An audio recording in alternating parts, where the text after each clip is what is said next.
hundreds of billions of stars in our galaxy. And yet we know of only one that shines on a life-filled planet. Is Earth unique? Or are there other solar systems and planets like ours out there? Now, scientists are finding the answer. Thanks to this,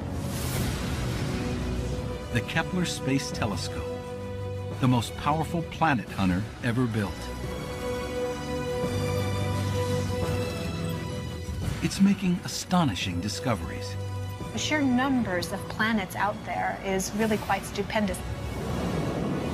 From enormous gas giants to a land where the sun never sets, to worlds that may be entirely covered in water.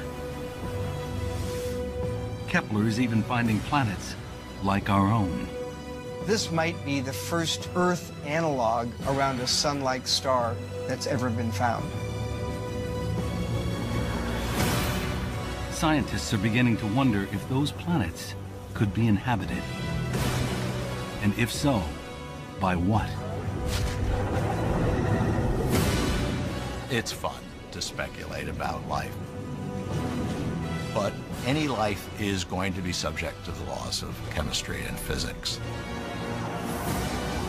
Even on another planet, we can work out how biology is likely to adapt.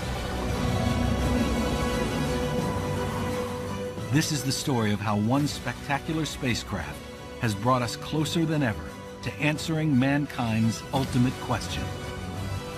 Are we alone? Alien planets revealed, right now on Nova.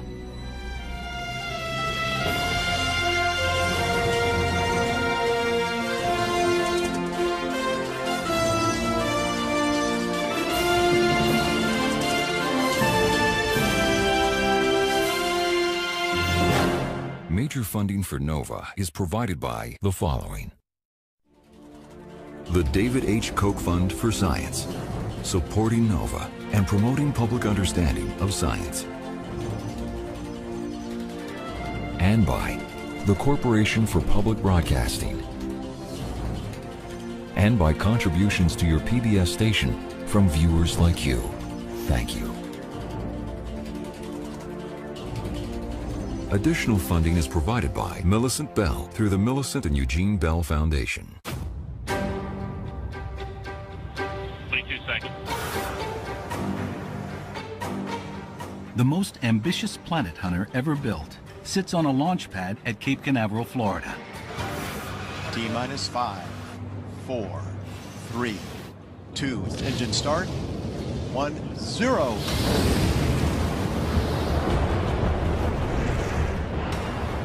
Over 2 decades in the making, it is about to radically alter what we know about our galaxy.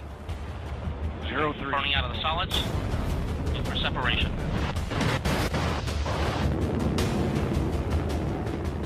Meet the Kepler Space Telescope. Its mission, to detect alien worlds orbiting distant stars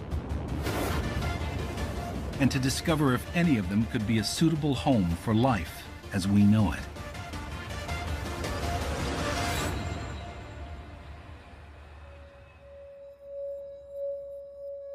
Project scientist Natalie Batalla has lived with the Kepler mission from the very first moment. To watch it launch was really quite something. This feeling that after decades of planning, it was finally happening. It was going up there. That was a tremendous moment. Launched in 2009, this incredible optical telescope has revealed that planets are far more common than we ever imagined. What's amazing is not just the number of planets that Kepler has found, but the types of planets. Of the 3,500 potential planets that Kepler has spotted, some seem familiar. Huge gas giants, similar to Jupiter or Saturn. Or smaller rocky worlds that could be like Earth, Venus, Mars, or Mercury. but others are straight out of science fiction. Like Kepler 16b, which orbits a double star, just like Luke Skywalker's home planet in Star Wars. Even more bizarre is Kepler 10b. It orbits so closely to its sun that the surface is a vision of hell. Kepler 10b is a scorched world that's got an ocean bigger than the Pacific Ocean, that it's an ocean not of water, but of molten lava. That star-facing side, as it orbits, has surface temperatures in excess of that required to melt iron. So this is a blowtorched world. But for Kepler, these oddities are just a sideshow. Because its primary mission is to find a planet that might have the right conditions for alien life. A planet like Earth.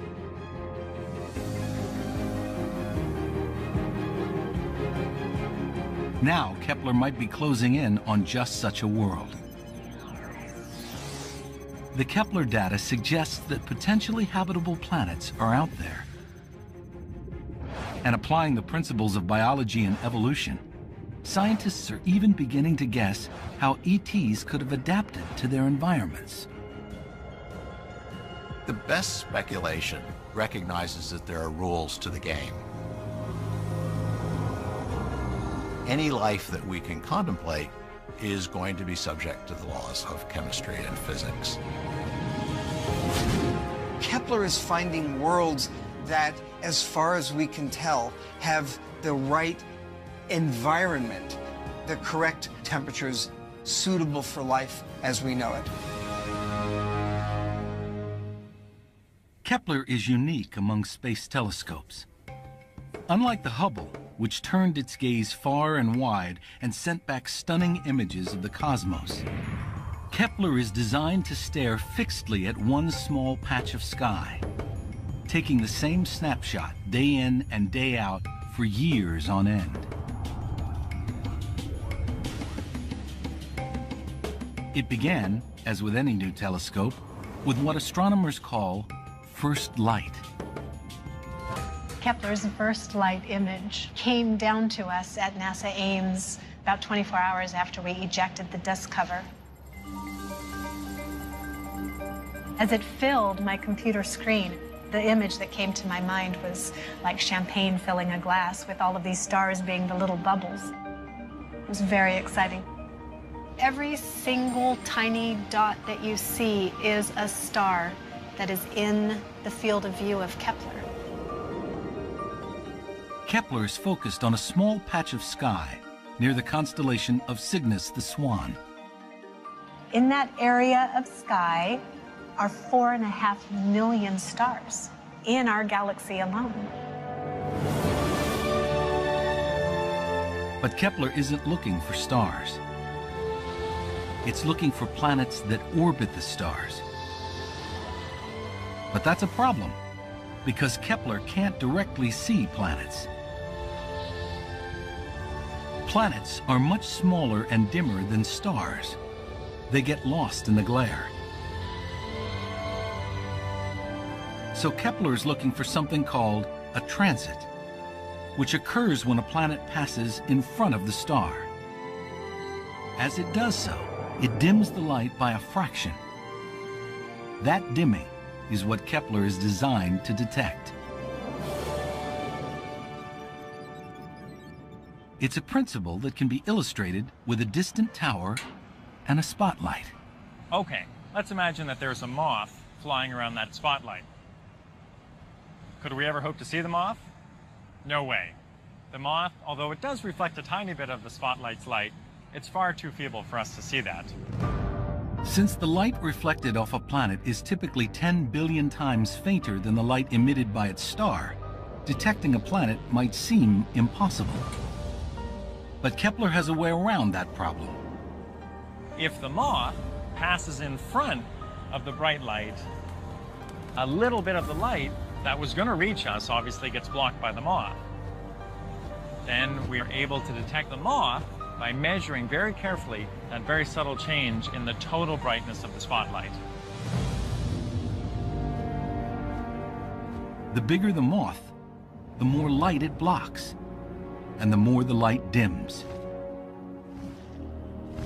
In exactly the same fashion, that's how we can detect small planets orbiting other stars and even measure their sizes.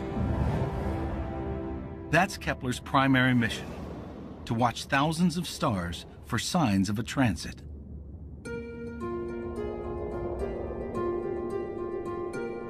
Scientists plot the brightness of each star in Kepler's view on a graph to see how it changes over time. This is an actual plot of one star over 2 weeks. Sure enough, every 3 days there's a tiny dip in brightness, revealing a planet orbiting this star once every 3 days.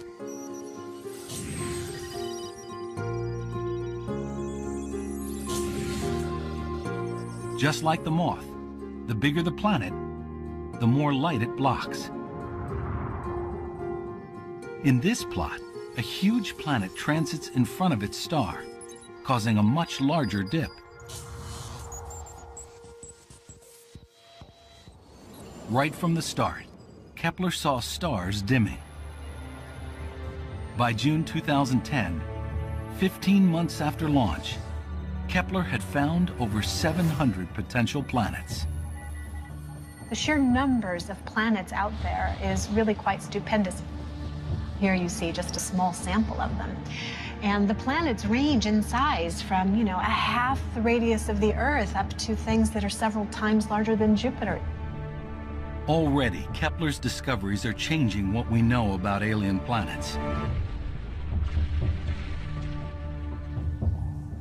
Kepler has revolutionized our view of planets and planetary systems in our galaxy.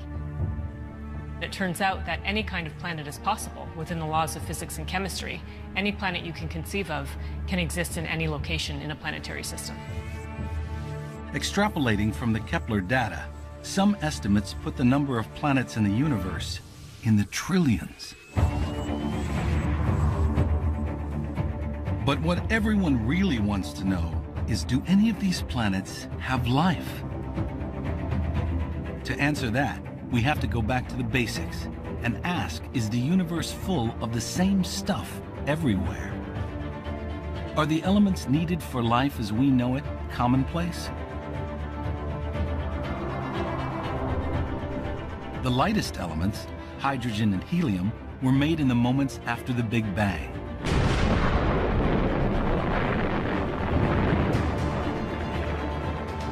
Other elements are made in stars, a product of nuclear fusion during the star's normal life cycle, or produced when some stars explode as supernovas, scattering these essential building blocks into space.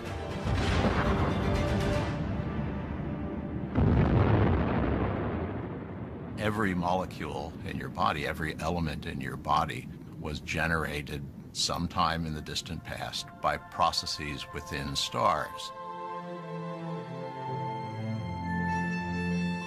Among the most common are the elements that are essential to all living things on Earth: hydrogen, oxygen, carbon, and nitrogen. Life could be anywhere or everywhere in our galaxy. But where should we look? Since planets are proving to be so abundant, Chris McKay thinks we might as well search for life that follows rules we already understand.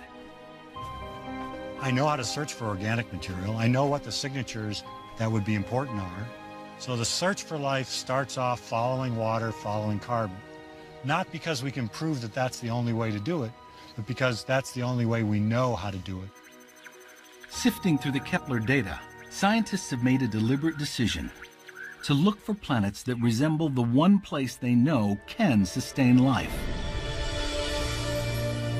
the Earth.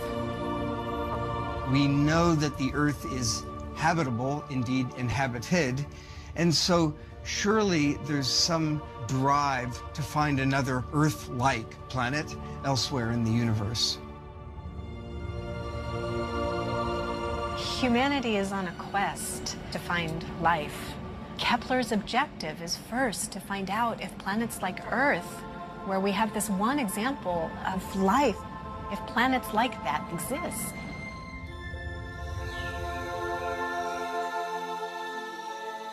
Earth, as we know, is teeming with life. Organisms have evolved to exploit every niche. From beneath the waves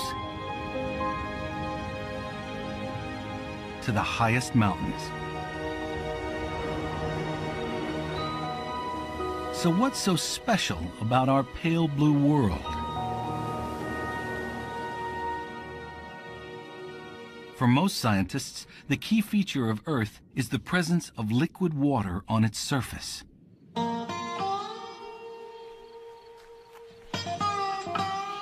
Chris McKay has spent years studying the relationship between life and water. Well, the question is, can life survive without water?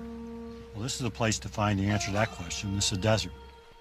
In this baked dry sand near the Mojave Desert in California, Chris is looking for critters that can live without water. One possible candidate are these small black patches, which are in fact alive. It looks like a black flat rock, but in fact, it's a layer of photosynthetic microorganisms.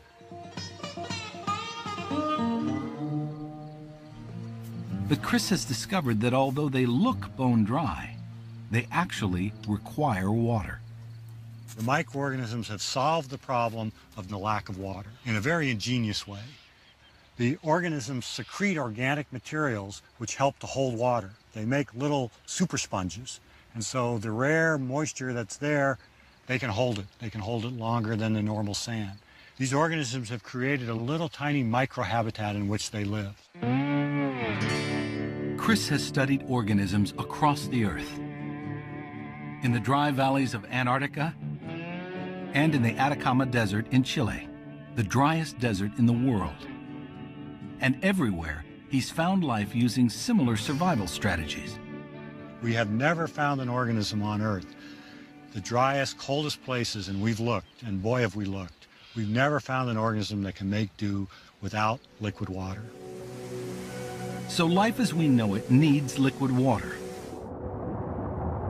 Fortunately, water is made of two of the most abundant elements in the universe, hydrogen and oxygen.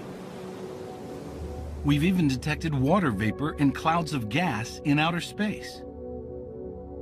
What's harder to find is a planet that could have liquid water, where the temperature is warm enough to melt ice, and yet below the point where water boils to steam.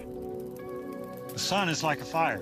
It provides light, and through that light, warmth. And that warmth is what keeps the planet warm enough to support liquid water.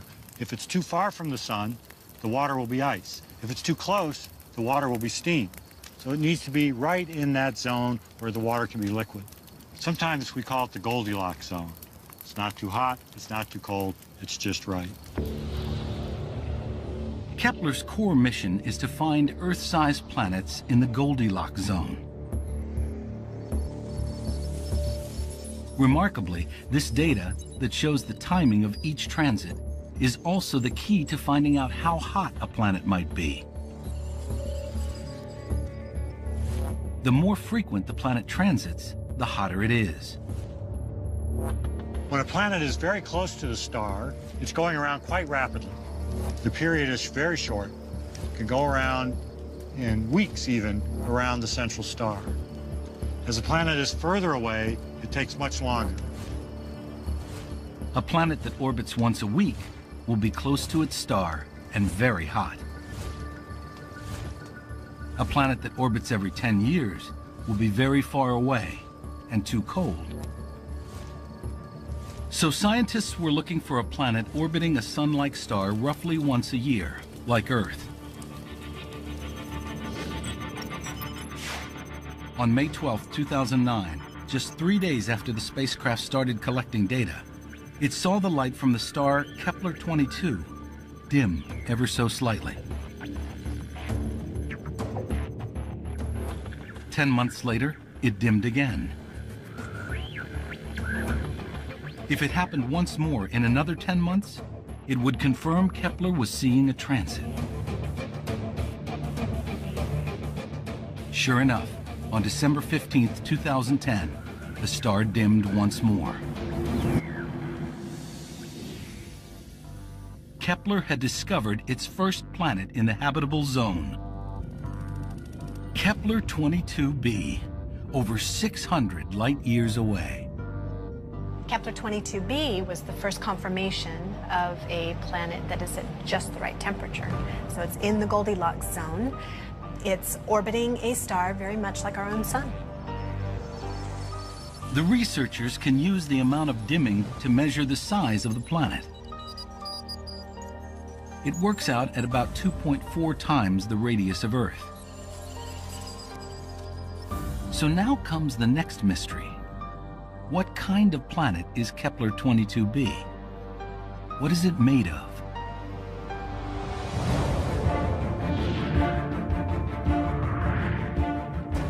The key to a planet's composition is its size. When planets form, they start off solid, made of rock and ice. If they become big enough, they're able to hold on to huge amounts of gas, hydrogen and helium the most abundant. These become the gas giants, like Jupiter and Neptune. Smaller planets like Earth are primarily rocky and can only hold on to a thin atmosphere.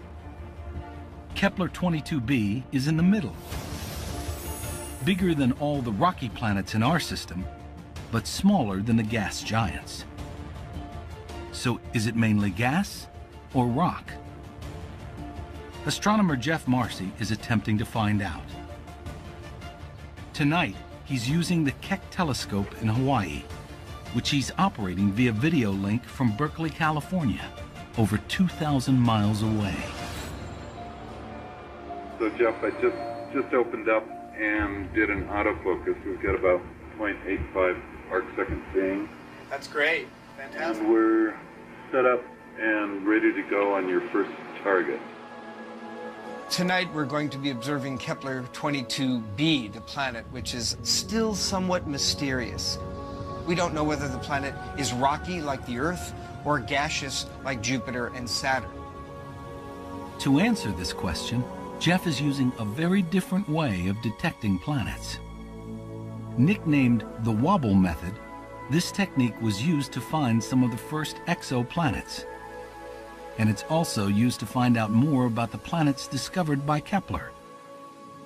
We can detect planets around other stars even without seeing the planets by watching the star. Let's create a star. And of course, we'd like a planet orbiting that star. Now what's interesting is that the planet not only orbits the star, but the star is yanked on gravitationally by the planet. So we see the star wobble around, and we can detect this with our telescopes here on Earth. The Keck telescope can see if a star is wobbling backwards and forwards in response to a planet we can't actually see. But even more beautifully, we can measure the mass of the planet, because the more mass of the planet orbiting the star, the more violently that star is yanked on gravitationally. If the telescope detects a large wobble, it means a massive planet is orbiting the star. We're heading to the Kepler field now. So I'm going to set the exposure meter. Jeff takes aim at Kepler 22. That gives us Doppler shift precision of about 1.5 meters per second.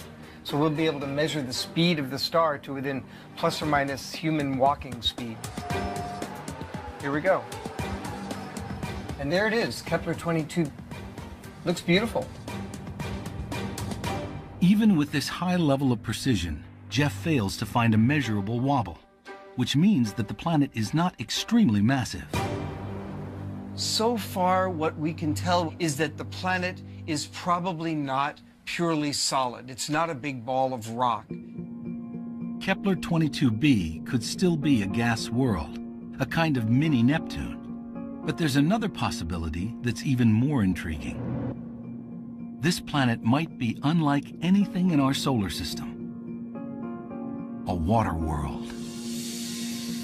We do know that as long as the planet is over 7 times the Earth's mass, it could possibly have liquid water at its surface. So Kepler 22b, despite being a relatively big planet, is still in the potentially habitable category. From the study of other planets, all of those somewhat larger than Earth planets have lots of water and also perhaps some atmosphere. So by association, the bet is that Kepler 22b will be a rocky planet with a very dense and thick ocean. If Jeff is right, this would be a planet completely covered in water. It's the perfect planet for a paddle. Jeff can imagine what it would be like to kayak on Kepler 22b. If you were kayaking on Kepler 22b, you'd look overhead, you'd see a host star that would remind you of our own sun here, a yellowish star about the same size as our sun. The gravity of the planet might be a little higher, a little lower than the Earth, but not so different. But look beneath the surface, and this ocean is unlike anything on Earth. The ocean would be thousands of kilometers thick. There would be no ocean floor to dive down and visit because it would simply be too far away.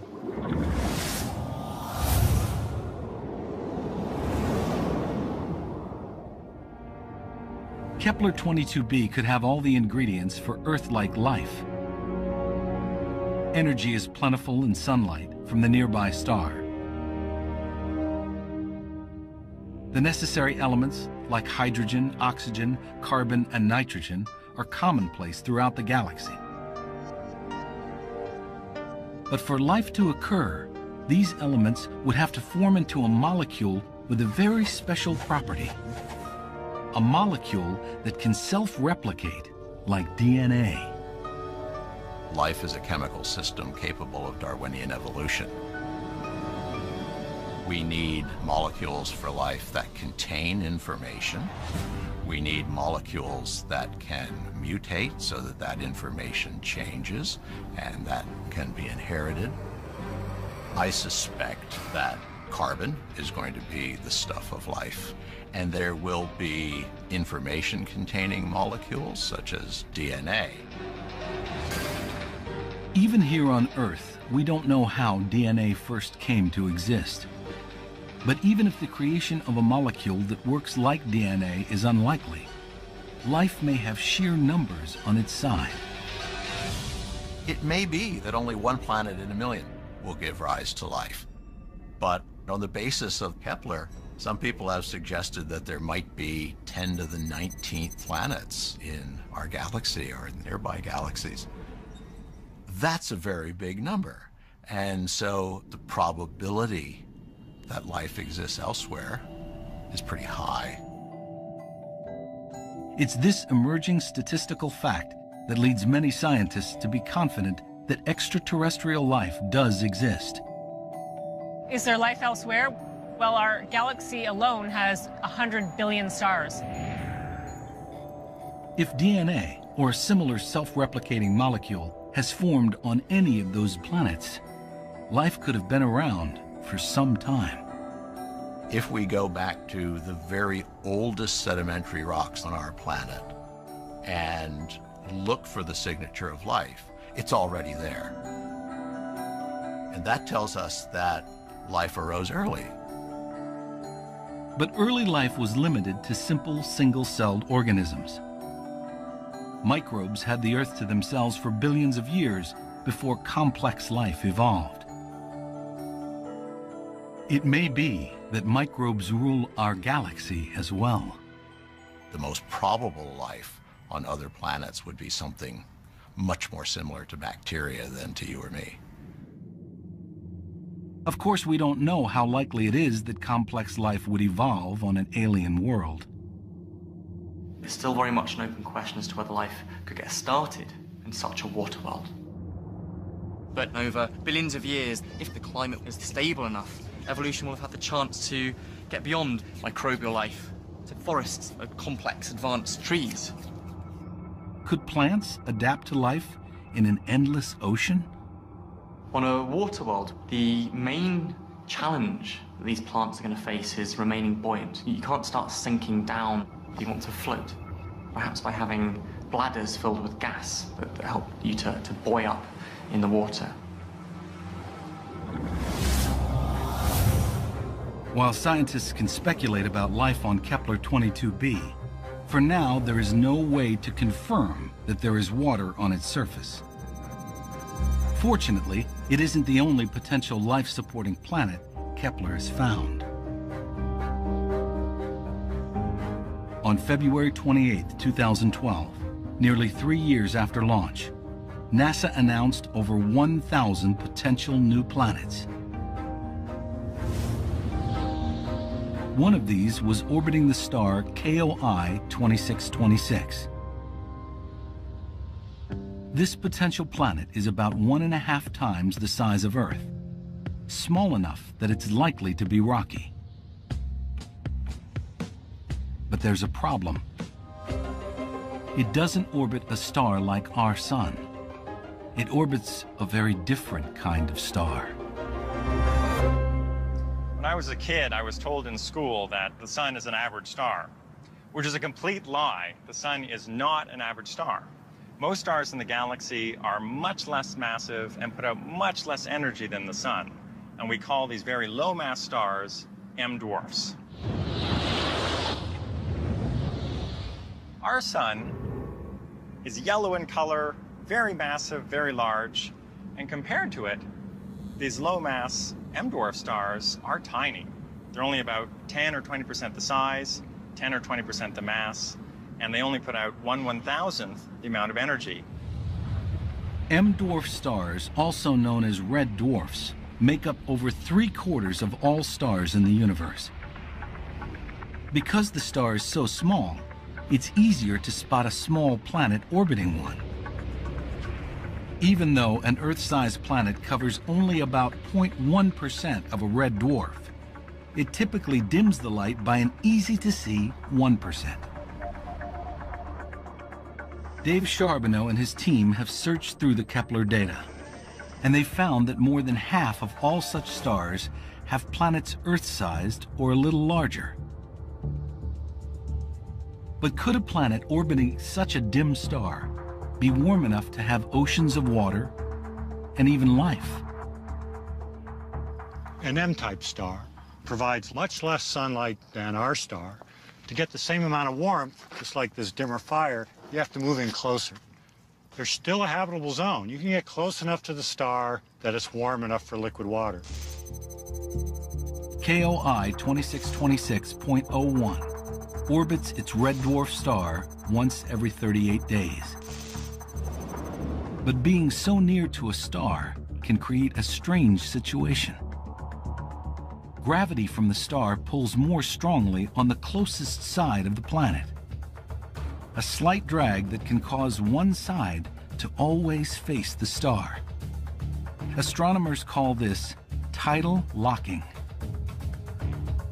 This alien world would have a light side on which the sun never sets, and a dark side on which the sun never rises.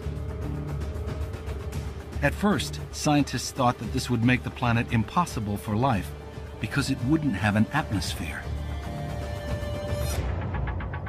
When we first conceived of the notion of a tidally locked planet, even in the habitable zone, the thought was, well, on the dark side, it's going to be very, very cold. So cold that the atmosphere could condense out completely. All the carbon dioxide that would normally be in the atmosphere would be present as ice, forming a giant polar cap on the dark side. Ice like this. This is a chunk of carbon dioxide.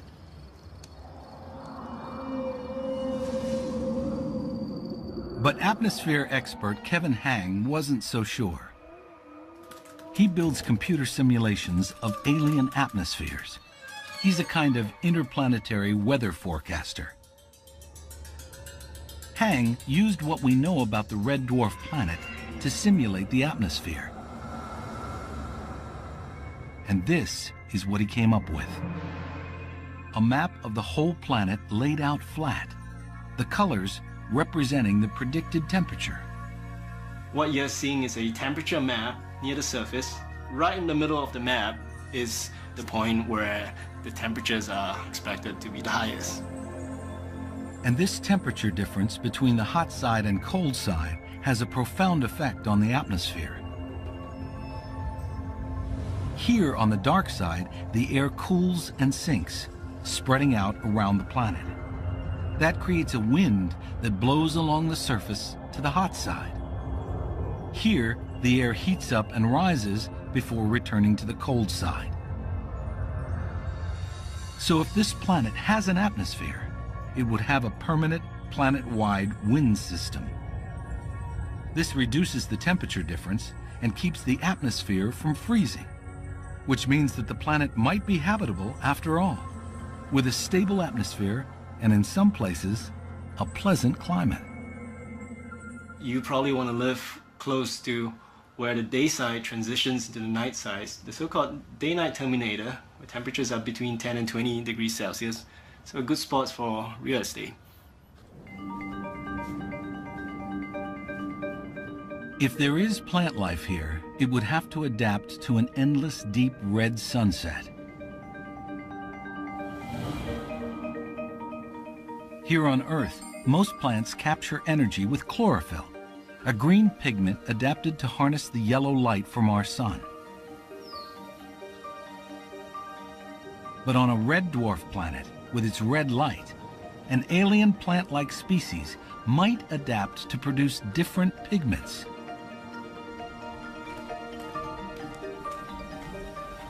Nancy Kiang is trying to work out what those alien plants could be like. One clue is to be found in the marshes of New England. The sandy areas you might think are just dead areas with no plants, but actually there's life teeming underneath.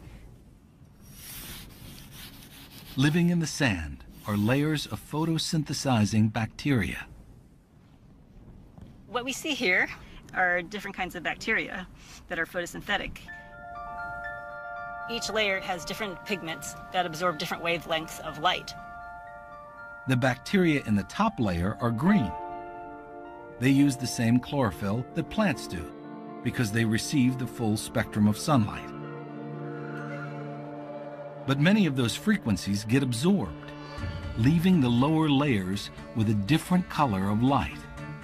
So they have evolved new photosynthesizing molecules adapted to that different spectrum. Studying these different molecules allows Nancy to imagine what sort of pigments would work best on alien worlds bathed in the dim red light of a red dwarf. It leads to an intriguing suggestion. Very likely these plants will try to absorb as much visible light as they can. So these plants, to our eye, might look black. Black, because the plants would need to absorb as much energy as possible from the weak sun. Plants might find the situation actually easier to contend with because the sun isn't moving through the sky. You can just point yourself like a solar panel towards the sun. But one of the other features of a tidally locked planet would be the fearsome winds blowing constantly in the same direction. So maybe a flat panel wouldn't actually end up being the optimum design, and you want to be a bit more flexible and giving to allow the wind to kind of blow through your perhaps fan-like shape. If there are plants, could there also be alien animals on this planet? From the wide variety of creatures that exist on Earth, we know that many seemingly bizarre creatures are possible.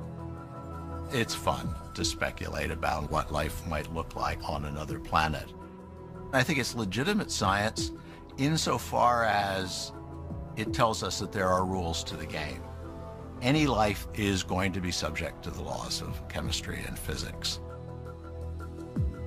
Based on what we know about life in our world, and from what we know about the environment on this distant planet, scientists are beginning to imagine what alien animal life might look like.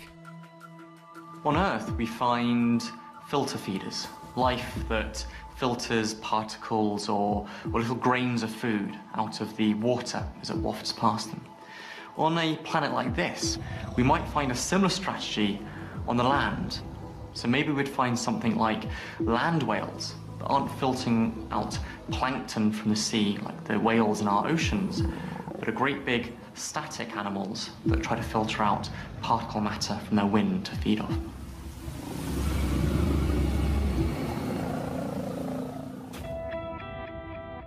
Even though scientists speculate about how life might survive on truly alien worlds like this, most still believe that our best hope of finding life that we might recognize lies in finding a rocky planet, a similar size to Earth, that orbits a sun more like our own.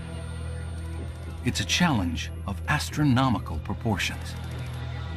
A planet as tiny as an Earth transiting across the disk of its star is going to produce a change in brightness of just 1 part per 10,000.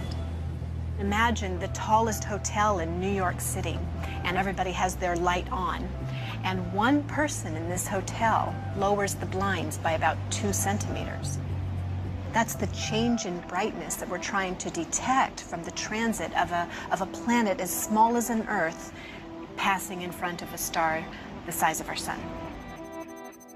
So Kepler scientists scour the data for signs of a truly tiny dip, evidence of an Earth-like planet. And they find something promising around star KOI 701, 1,200 light-years away. The Keck telescope confirms that there are at least 3 planets orbiting the star.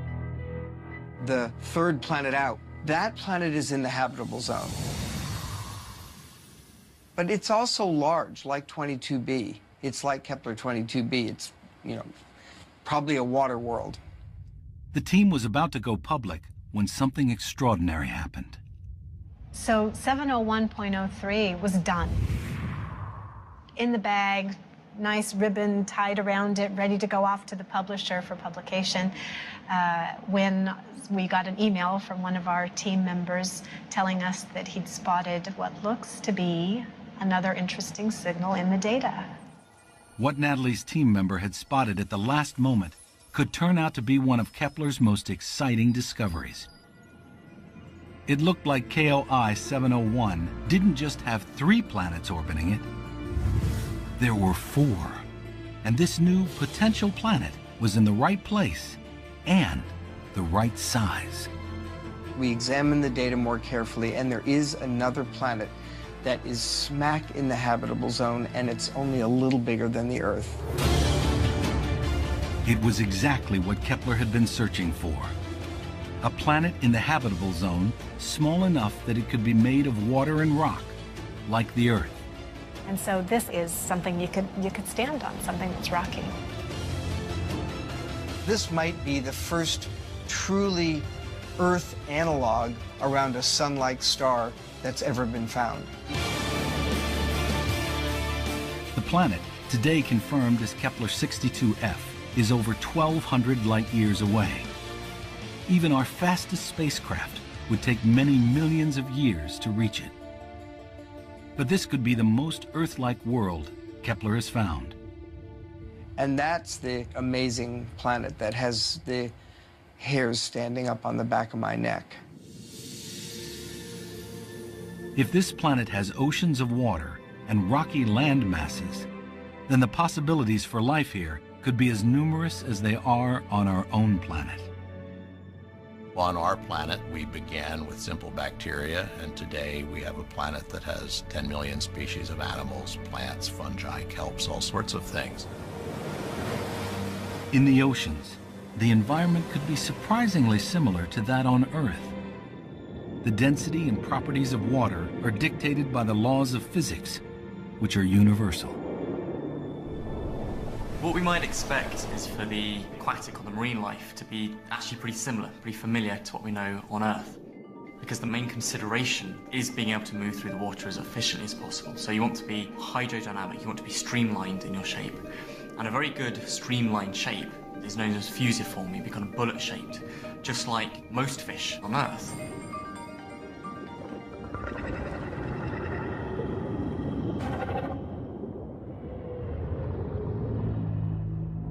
This ocean could be home to a complex ecosystem, with different sizes of organism filling different ecological niches.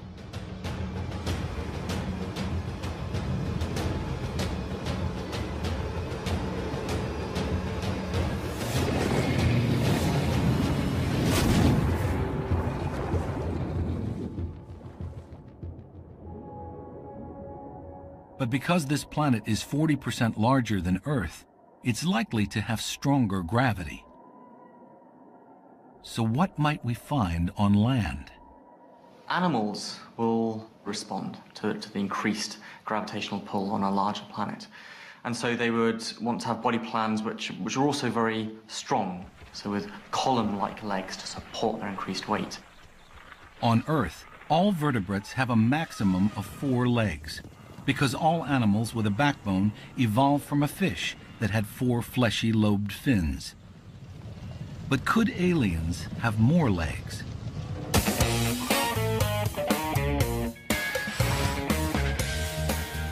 That's what Bill Sellers wants to find out. He usually looks at extinct species like dinosaurs by recreating their structure in a computer. The same technique can be applied to an alien body plan. When we have an alien life form, we treat the shape of the animal as the framework of the robot. We add motors to actually drive the creature. And then the trick is that we get the computer to learn how to be the most effective driver for this particular shaped animal. Bill is investigating how life might move in a high-gravity environment. The computer model he's using is called a genetic algorithm. First, he creates an 8-legged alien. Then, the computer generates hundreds of random movement patterns and tests them out. This is a moving forward start. But as you can see, what happens if it gets the pattern wrong, then although it's still moving its legs, it's lost all forward velocity and actually is starting to go backwards in a very unstable way. Other examples of failures, for example, this one, what happens is the front pair of legs trip over and then the whole thing nosedives, and because of where the weight is, the back legs are up in the air and spinning round. So again, this is a complete failure and we wouldn't work from those. But the computer can take the best of those random patterns and combine them to produce new variations. It echoes the process of natural selection that drives evolution. After the evolutionary process is finished, we end up with these very stable, very efficient gaits. What the work has shown is that this 8-legged creature mechanically could cope with higher gravity. Bill's work shows that it is mechanically plausible that this new Earth-like planet could have animals with 8 legs walking across its surface.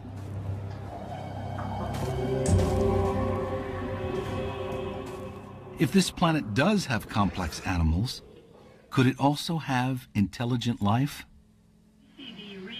For astronomer Jeff Marcy, this is the ultimate question.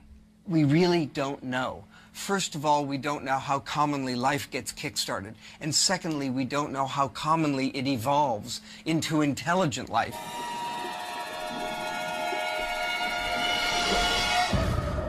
The probability of intelligent life evolving on another planet is perhaps the greatest unanswered question.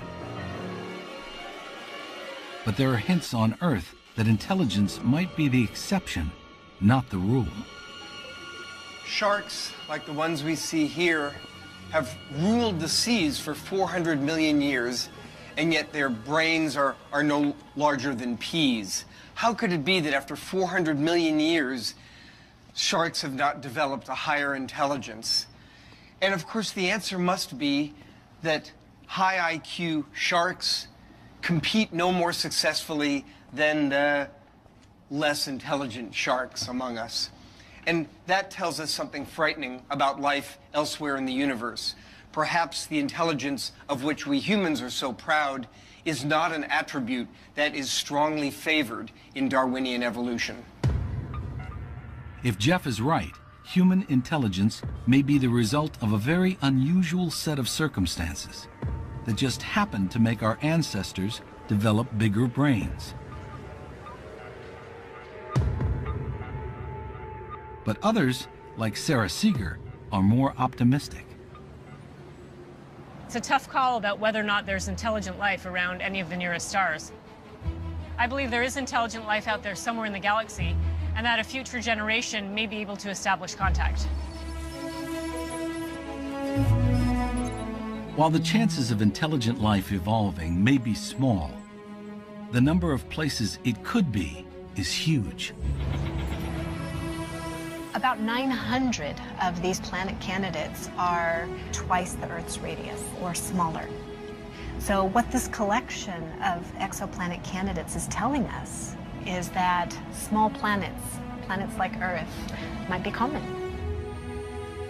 Based on the Kepler data, scientists estimate that at least 1 in 6 stars has an Earth-sized planet. There could be upwards of 17 billion Earth-sized planets in our galaxy alone. Well, we are at a remarkable moment, actually. The Kepler Space Telescope has identified several thousand planets. But what's unexpected and remarkable is that we're finding planets that are a little bit larger than the Earth, that, as far as we can tell, have the correct composition, rock and water, suitable for life as we know it. Kepler has shown us how commonplace planets outside our solar system are, suggesting our galaxy may have other places suitable for life.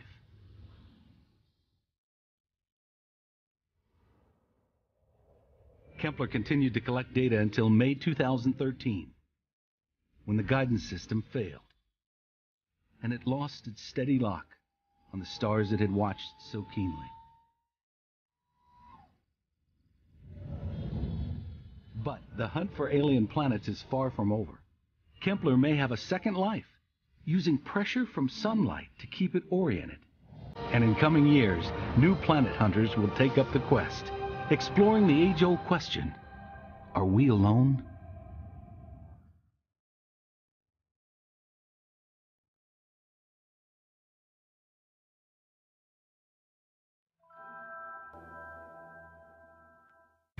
The exploration continues on NOVA's website. Could there be extraterrestrial life in our own solar system?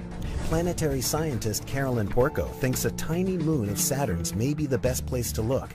And meet Seth Shostak, a SETI astronomer who uses radio telescopes to listen for communications from outer space. Watch original video shorts, explore in-depth reporting, and dive into interactives. Find us at pbs.org/nova. Follow us on Facebook and Twitter.